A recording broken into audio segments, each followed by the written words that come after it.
우리는 종종 예배나 집회에서 설교자가 회중들을 향하여 여러분 믿습니까? 하면 그때 어떤 교회 가보니까 아멘 소리가 얼마나 우렁찬지 다 같이 아멘 하더라고요. 우리 교회는 너무 조용해요. 예, 그 아멘 화답하는 그러한 모습들을 보게 됩니다. 어느 부흥회에 제 어머니가 참석한 적이 있었는데요. 부흥 강사가 한참 설교하더니 성도들을 향하여 이번 집회 때 은혜 넘친 줄 믿습니다. 했더니 아멘 소리가 우렁차게 나왔어요. 자, 그럼 장로님은 1000만 원, 권사님은 500만 원, 집사님들은 100만 원씩 건축 헌금은 해야 되지 않을까요? 그랬더니 또 아멘 또 얼마나 크게 아멘 소리가 나왔는지. 제 어머니가 그 교회 권사신데 어느 날 제가 어머니 집에 갔더니 얼굴에 근심이 가득했어요. 아니 무슨 일 있으세요? 했더니 부흥회에서 강사 목사님이 건축 헌금을 권사는 500만 원 하라고 그렇게 말을 했다는 거예요. 그런데 거기에 또 아멘까지 또 했으니 안 할 수가 없어서 이거 돈이 없는데 이 500만 원을 어떻게 헌금하냐 이렇게 말씀하시는 거예요. 그러면서 권사가 돼가지고 이거 헌금을 안 하면 믿음이 없다. 또 약속을 하고 헌금을 안 하면 믿음이 없다. 그 소리를 들으니까 이건 꼭 해야 되겠고 그래서 꼬서라도 헌금을 해야 되지 않겠냐 그런 말씀을 하시는 거예요. 교회 짓는 일이라 저도 하시면 안 됩니다. 뭐 할 수도 없고 그래서 그렇다고 해서 또 꼬서라도 내는 것이 좋습니다. 이렇게 또 말하기도 또 그랬습니다. 그래서 있는 만큼만 하는 것도 믿음입니다. 하고 그렇게 마음을 덜어드렸어요. 한편으로 한국교회의 잘못된 믿음의 행태를 다시 한번 생각해 보았어요. 교회가 지금까지 믿음을 무슨 헌금의 양으로 가르치고 있는 것이 아니었는가. 헌금을 많이 내면 믿음이 크고 헌금을 적게 내면 믿음이 적은 상대적으로 믿음이 없는 그러한 모습으로 비춰지도록 그렇게 가르쳐오지 않았는가.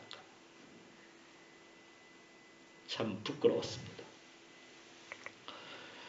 1517년 10월 31일 마틴 루터가 비텐베르그 성당문에다가 95개 조항의 카톨릭에 대한 반박문을 내걸으면서 종교개혁의 시발점이 되었습니다. 당시 카톨릭 교회가 베드로 성당을 짓는데 필요한 재원을 갖다가 마련하기 위해서 면제부를 갖다가 팔기 시작했는데요. 그게 언제서부터 시작했냐면 11세기서부터 시작해가지고 16세기에 이르도록 면제부를 계속 팔았던 거예요. 그러면서 베드로 성당을 짓는 재원을 갖다가 거기에서 마련을 하려고 했던 것이죠. 그러다 보니까 베드로 성당을 곧 지어야 되는데 완공해야 되는데 돈은 없고 그러니까 더 열심히 열을 내기 시작을 했어요. 루터는 이것에 대한 의문이 컸습니다. 어떻게 죽은 사람을 위해서 헌금을 내면 천국으로 직행할 수 있을까? 어떻게 돈으로 구원을 산단 말인가? 어떻게 믿음을 갖다가 믿음을 돈으로 환산한단 말인가? 이것이 95개 조항 반박문의 핵심되는 내용이었어요. 그렇지 않아도 당시 유럽은 인구의 15%가 감소가 되는 기근으로 굶주림에 시달리고 있었고 이로 인한 폭동과 살인들이 여기저기서 막 일어났던 그러한 때였습니다. 이어서 일어난 흑사병은 유럽 인구의 절반 이상이 사라지게 만드는 참상을 겪게 하였고, 또 영국과 프랑스가 100년 전쟁이라고 하는 그 전쟁을 벌여가면서 유럽을 갖다가 초토화시켜버렸습니다. 전쟁은 또 계속 끊이지 않았어요. 이슬람의 그 오스만 튀르키가 1453년 15세기 동로마 제국 수도인 콘스탄티노플을 갖다가 함락시킴으로써 유럽에 거대한 충격을 갖다가 안겨주었던 겁니다. 유럽은 그냥 난장판이 돼버리고 말았어요. 경제도 사회도 종교도 모두가 무질서한 그러한 세상 속으로 빠져들어 버리고 말았어요. 이러한 상황에서 가톨릭 교회는 베드로 성당을 짓는 것이 문제의 해결점이다. 이렇게 생각을 했던 겁니다. 하나로 묶으려고 했던 그러한 초점을 그 베드로 성당에다가 거기다 맞췄던 거예요. 그래서 헌금을 하도록 그렇게 강요를 했던 것이죠. 근데 가난하고 헐벗고 힘든 사람들이 어디서 돈이 나옵니까? 어디서 헌금을 한단 말입니까? 이렇게 거짓 믿음으로 베드로 성당을 짓고자 했을 때에 종교개혁이 일어난 겁니다. 우리는 믿음을 착각하고 있어요. 믿습니다. 아멘! 하는데 그것이 참 믿음이 아니라는 사실을 여러분도 알아야 합니다.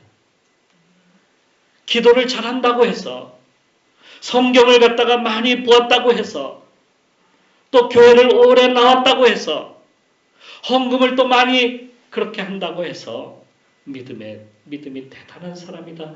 이렇게 착각해서는 안 된다 하는 것입니다. 그럼 어떤 사람이 참 믿음의 소유자란 말입니까? 오늘 본문의 말씀을 통해서 한번 유추해 보려고 합니다. 믿음이 있는 사람은 입으로만 하지 않는다 하는 것입니다. 믿음은 입으로 고백하는 게 아니에요. 믿음은 나를 구원하실 분은 오직 하나님께서 보내신 아들 예수 그리스도 한 분밖에 없음을 알고 그분께 나의 인생을 맡기고 완전히 의탁하는 것을 말합니다. 베드로가 주는 그리스도시요 살아계신 하나님의 아들이십니다 하고 이렇게 고백을 했을 때에 그 고백이 그의 입으로만 고백한 것이냐 라고 하는 것을 생각해 볼 때에 그것은 완전한 의탁이라고 하는 겁니다. 내가 주님이 하나님의 아들이심을 확실히 믿고 내 자신을 당신께 맡깁니다. 그런 거예요. 그러니까 믿음은 그분을 나의 구주로 믿는 겁니다. 그래서 우리 생각만 그분이 나의 구주신가 보다. 이것이 아니라 나의 온 마음으로 온 몸으로 그분을 받는 거예요. 그러니까 나의 전인적인 전인격적인 의탁을 갖다가 말하는 것을 믿음이라고 하는 거예요. 전인격적인. 그러니까 내 생각, 나의 의지, 나의 몸까지도 그분께 의탁하는 거예요. 그게 믿음이에요. 한 농촌 마을에 있었던 일이었습니다. 기근이 아주 심해가지고 저수지 바닥까지 드러냈어요. 논들이 쩍쩍 갈라지기 시작합니다. 문제가 심각해지자 한 교회에서 마을 주민들을 모아놓고 목사님이 회의를 했어요. 그들이 할 수 있는 일은 무엇이었을까요?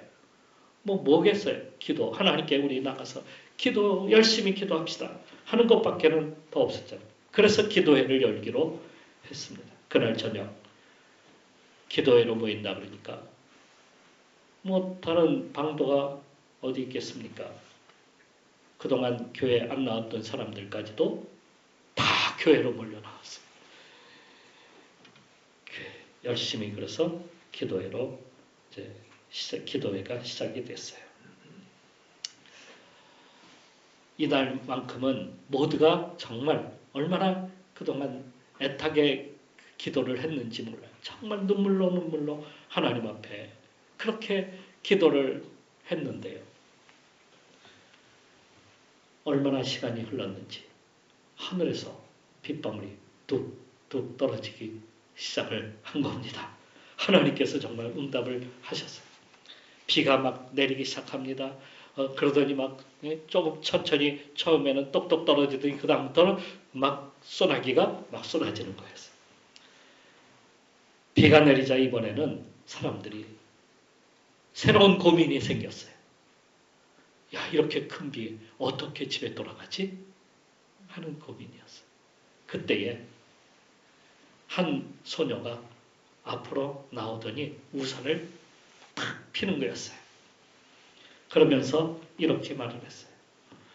기도했으면 응답될 것을 믿어야지요.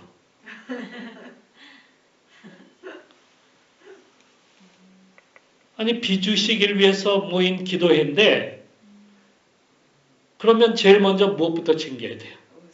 우산부터 챙겼어야죠. 이런 기도회에 우산을 챙기지 않았다면 그건 형식적인 기도회가 될 수밖에 없었던 것이죠. 구원도 마찬가지입니다. 죄를 회개하고 용서받았음을 믿는다면 분명 나의 삶이 180도 턴된 거예요. 누구를 향해서? 그리스도를 향해서. 주님께로 나의 삶이 180도 턴된 거예요. 그러니까 죄를 향해서 가던 삶이 이제는 세상에서 돌이켜서 주님께로 돌아선 거예요. 죄의 어둠의 길로 가다가 빛을 바라보고 빛을 향해서 돌아선 거예요. 그게 우리가 이제 어둠의 길에서 의의 길로 바뀌었다는 것 아니겠습니까? 그런데 우린 아직도 그대로 죄에 머물러 있는 거예요. 돌이키지 않은 거예요. 그냥 그 어둠길에서 주여 믿습니다. 아멘 하고 그냥 있는 거예요. 그러면 그것은 돌아선 겁니까? 안 돌아선 겁니까? 구원이 된 겁니까? 안 된 겁니까? 여기서 행함이라고 하는 것은 바로 그런 거예요. 아니, 말만 주여 믿습니다. 아멘 내가 예수님을 구주로 믿습니다. 하고 교회까지는 왔어요. 그런데 뭐가 돌았어요? 자기 몸이 돌았어야죠. 전 인격적으로 내가 주님을 향해서 돌이켜야죠. 그러면서 우리는 죄에 머물러 있고 나쁜 짓은 그대로 다 하면서 입으로만 날마다 아멘 주여 믿습니다. 구원받았습니다. 하면 그게 용서받은 사람이냐고. 이게 세상 사람들로부터 자꾸 손가락질 받는 이유가 거기에 있는 거예요. 돌이키지는 않으면서 입으로만 아멘 아멘 믿습니다. 우리가 용서를 받았다고 한다면 나의 삶이 완전히 변화된 삶을 살아야 되는 거예요. 돌이킨 삶을 살아야 되는 거예요. 그러니까 그게 돌아서지 않냐고. 그대로 있다고 한다면 그건 믿음이 아니라는 것이죠. 그러니까 믿음은 입으로만 고백함이 아니라 나의 전 인격적으로 그분께 맡기는 것임을 우리는 알아야 합니다.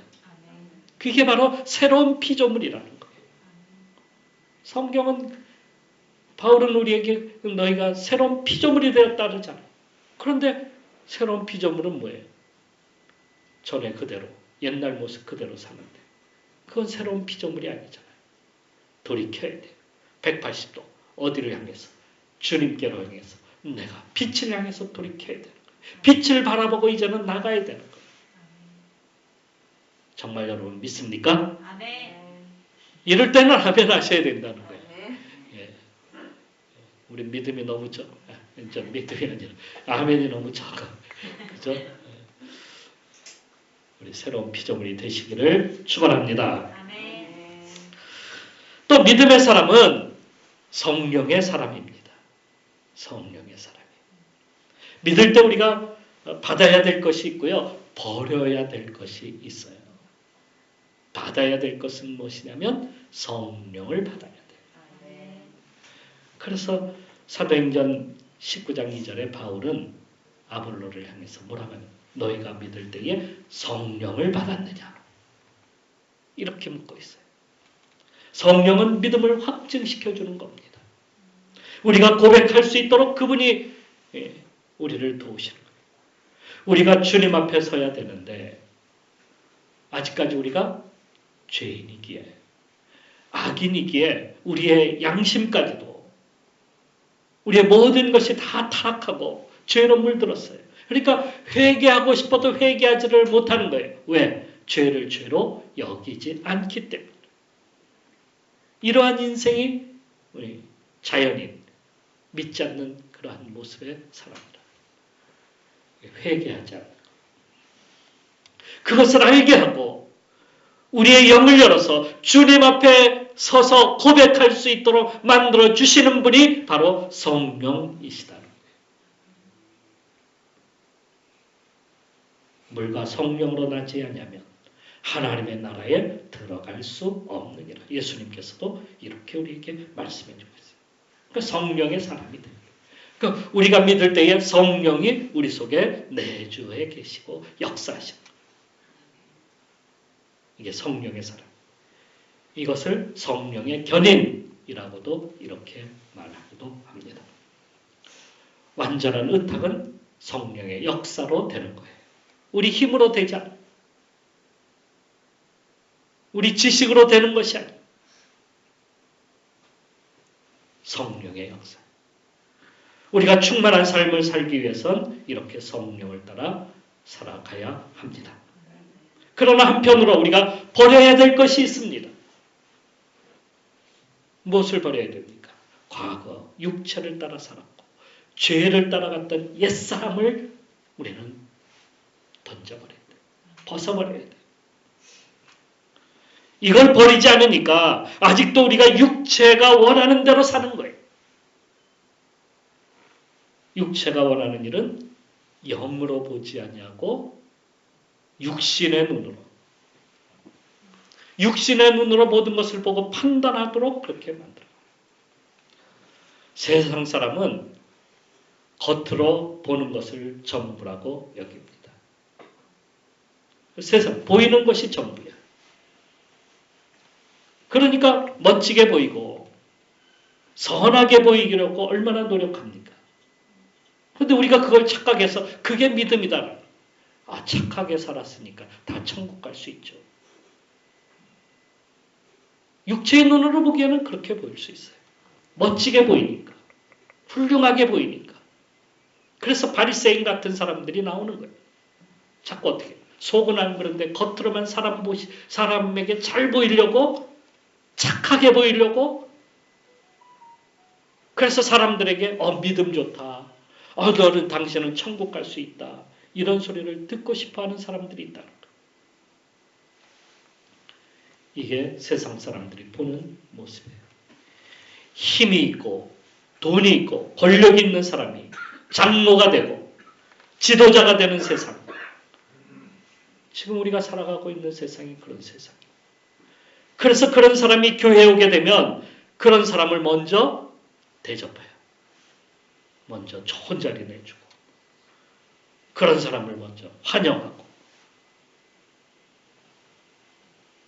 초대교회도 그런 일들이 종종 일어났어요. 부자는 존중받고 가난한 사람을 업신여기는 세상. 힘이 있고 권력이 있으면 모든 것이 다 통하는 세상.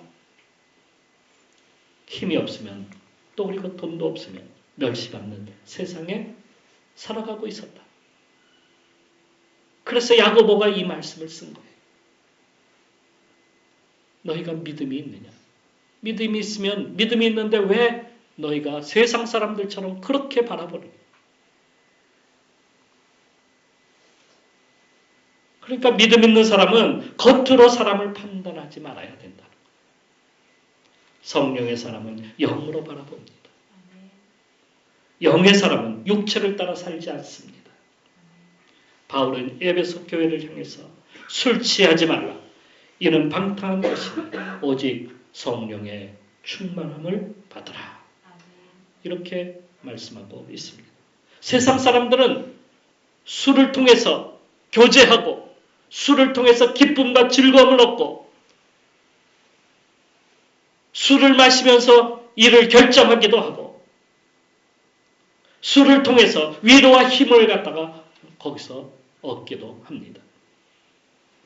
그러나 이제 믿음의 사람은 세상 사람들이 행하는 술 취함에 있지 아니하고 성령의 충만함으로 사는 사람들입니다.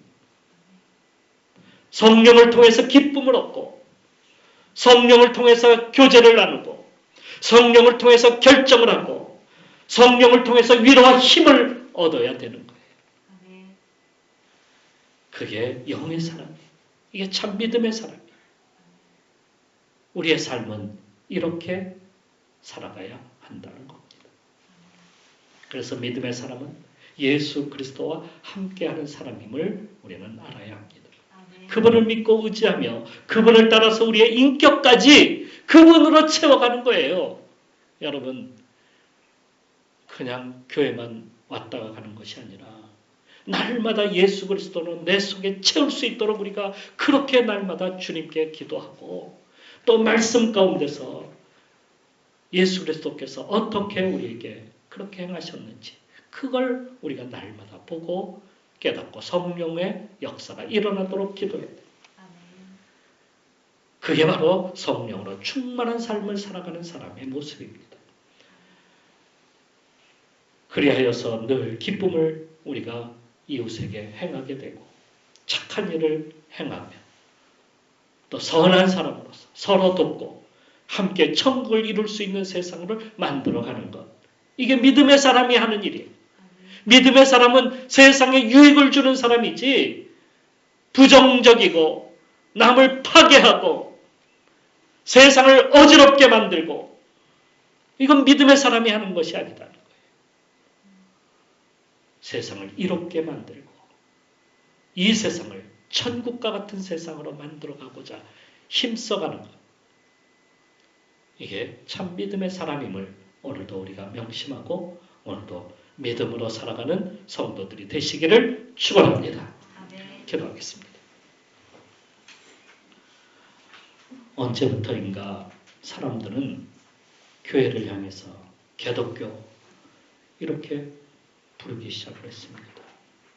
예수는 좋지만 교회는 싫다라는 사람들이 점점 늘어가고 있습니다.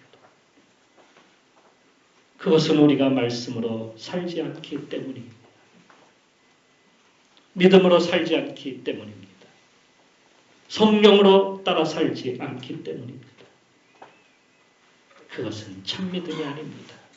믿음의 사람은 나의 옛사람을 버리고 성령의 사람이 되는 것입니다. 육체로 사람을 판단하거나 겉으로 보는 것으로 판단하지 않고 성령을 따라 행해 나가는 사람입니다. 그것이 변화된 삶의 모습입니다. 그것이 새로운 피조물이라는 것이죠. 참 믿음의 소유자는 새로운 피조물입니다. 더 이상 입으로만 믿습니다 고백할 것이 아니라 우리의 전 인격적으로 삶이 변화해요. 우리의 온 삶이 주님을 향해서 나아가고 변화된 세상을 만들어가는 성도들이 되어야 하겠습니다. 성령 충만한 모습으로 오늘도 나가도록 위해서 우리가 기도하며 우리 주님께 부르짖읍시다. 우리 같이 기도하시겠습니다.